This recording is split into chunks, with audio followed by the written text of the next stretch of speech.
Hi, I'm Sherry. I'm the owner of Share Finds, where I find things a new home where they're wanted and removed from the places where they're no longer needed. And I am in Canada. So I was reluctant to do a video. I've had it in my mind to do videos for quite some time, but I was reluctant to do them. Maybe because sometimes you feel like you just don't have anything to contribute, but I do. I have a different journey. I was inspired by Antiques with Karen. Actually, I've been watching her videos from the beginning. She just recently started doing her videos, and hers is a journey that, a lot of us hope we never have to deal with, but at the same time, it's an inspiring journey nonetheless.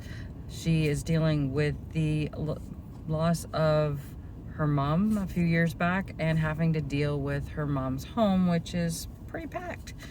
So I think that that's a journey that I'd like to take with other people. Part of my business is I would like to be able to help people with dealing with the estates and taking care of all the stuff that's left behind when someone moves on to wherever we go after we pass away. Anyway, with my journey, I find things are a little bit different. I've been inspired and learned a lot from a few different people online. I've actually learned some things already from Karen, and her journey is very brief. I found her through this Overstuffed house, and I apologize, I can't remember her first name because I've only seen her channel a couple of times. And I've also been inspired by Thrifter, Hunter, Vintage Junker on YouTube, and Shed Flips. Shed Flips I watch like every single day. I think that's the only one that I faithfully watch. I've watched Commonwealth Picker, Cincinnati Picker, and Crazy Lamp Lady. But the only Shed Flips is the one that I probably watch on a daily basis almost. Well, and now Karen, I've been watching her, binge watching her to catch up because I only started watching her channel yesterday. And I guess what inspired me about her is being on a journey where you don't have a lot of knowledge yet and you're learning a lot. And I've watched some of the people that she's mentioned in her videos, and she's obviously picked up things that I haven't picked up as far as learning, and found inspiration where I haven't. Oh, and I also watch Curiosity Incorporated from here in Canada in Edmonton, and yeah, I watch them almost every day, every time he puts a video up as well. And my journey is more about building a business with resale and finding the right things to sell that will actually sell and move. I found the things that you think will sell are not always the things that sell. The things that sell are quite often the least likely candidates in the things that I buy. So right now here in Canada, I live in the Toronto region. We are on lockdown. We can't go shopping. There's no thrifting. There's no yard sales, nothing like that. So I pretty much, when I buy things, it's through HiBid, an online auction site. And I know it's in the States. They're all over the place. So just do HiBid.com and you can see if they have auctions online in your area. There's also Max Sold, which is another one, but I've never purchased anything through there.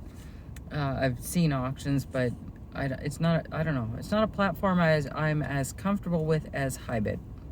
And with HiBid, I know the auction houses that are close to me because I don't want to drive too far to pick stuff up either. So the auctions can change very quickly. So I can go in the day before an auction closes, like I did the other day. I went in the day before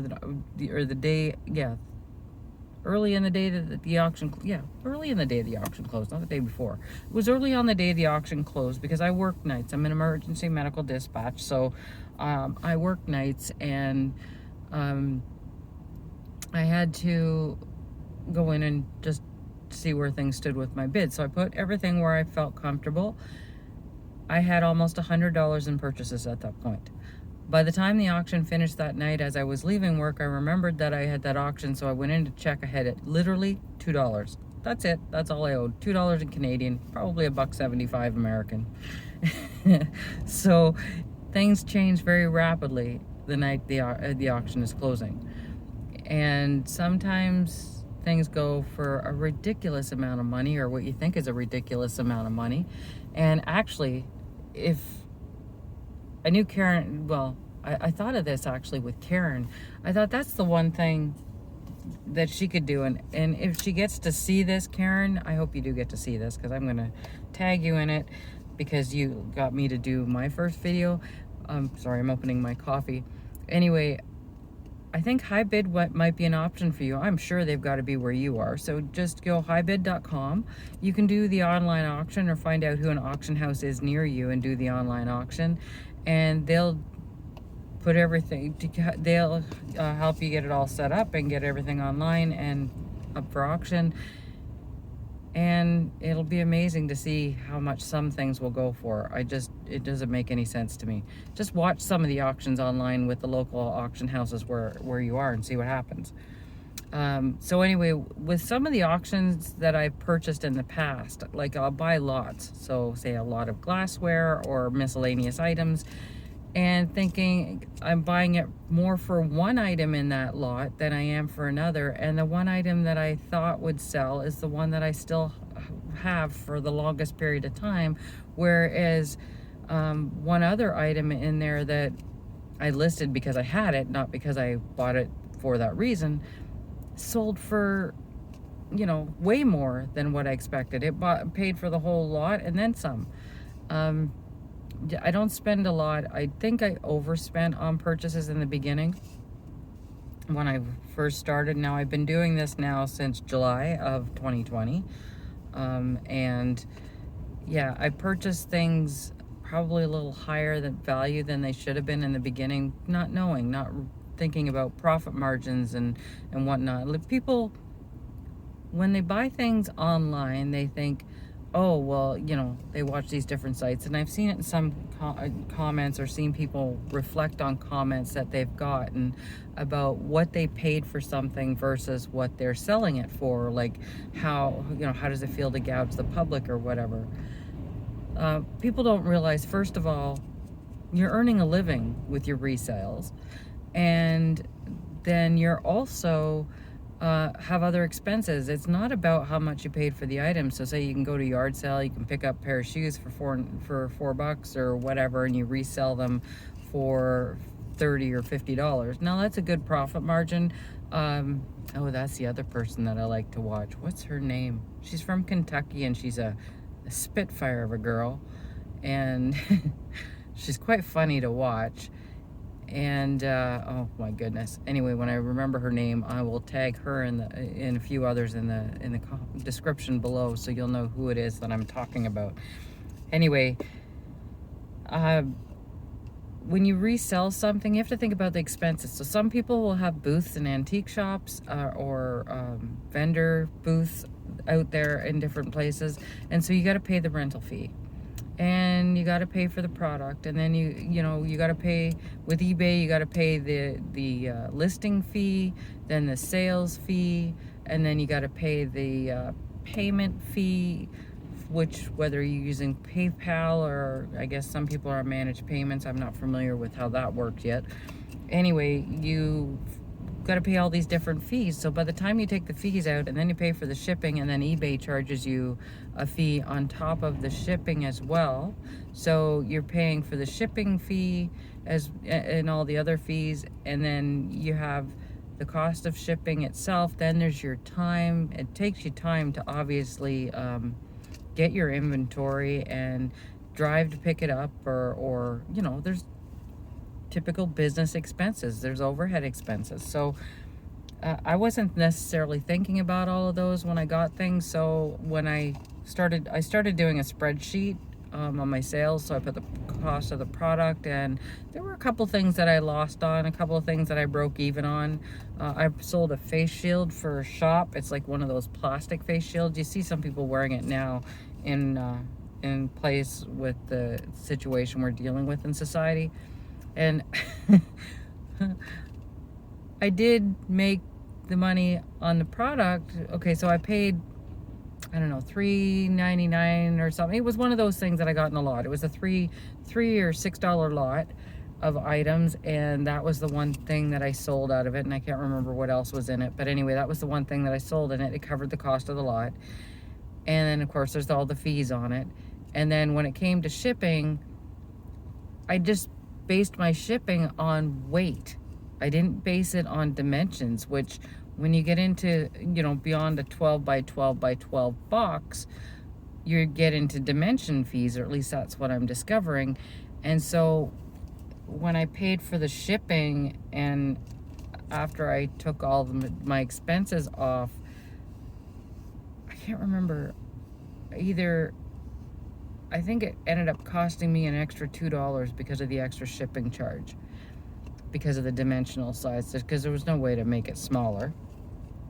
It was like 15 inches or something tall, and so it was the height of it that was the cost factor. Anyway, so you live and learn, and I've been learning that I can't buy I could, but I don't want to buy any more. Well, I do.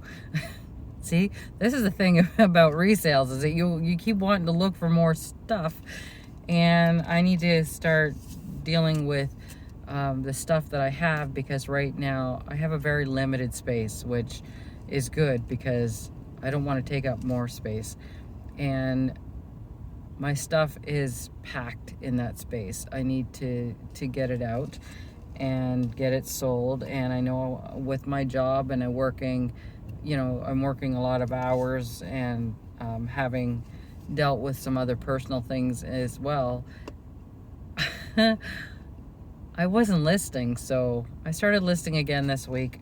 I want to start doing, which I've thought about doing before, I can't do haul videos per se. This is what I bought at like Goodwill. We don't even have Goodwill here. Now, this is what I bought at the thrift store today, or antique mall. I don't even know if we have antique malls. I mean, the closest one I know of is about 2 hours away. I'm sure there's some more locally, but I just don't know of them, and nothing's open right now. So I'm thinking I'm gonna do stash hauls instead. So I'll start doing those soon. And anyway, I just wanted to take this moment to introduce myself. Hi, I'm Sherry. I'm a reseller from Canada, and I am sharing my journey of learning.